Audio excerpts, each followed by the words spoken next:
Ang Diyos ay ano? Ang Diyos ay ano? Dakilang lumikha ng lahat ng bagay sa langit at lupa. At dahil sa kanyang walang hanggang awa, ang tao'y nalipos ng mga biyaya. At sa Diyos na may, sino pong gumawa? Ang tanong sa ama ng paslit na bata. Ang ama'y sandaling tuminga-tingala sa kakapagdaka sa batay nagwika. Kapag nagtanong na ang gawa kong palyok sa akin kung sinong sa kanya'y naglilok, ay saka ko lamang yata masasagot ang tanong mong sadyang kay hirap maarok.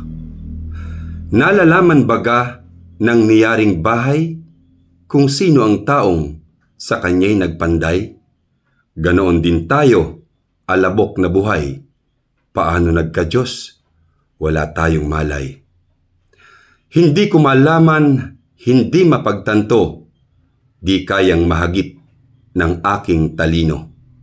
Malilirip kaya noong pinong abo kung bakit ang lupay naging isang tao? Basta't ang alam ko'y siya ang pinagmulan ng lahat ng ating kinakailangan. Kahit demonyo kang mahaba ang sungay, sa sungay mo na may Diyos rin ang nagbigay. At sa kanyang labis na kapangyarihan, ika'y walang silbing lupang nabubuhay.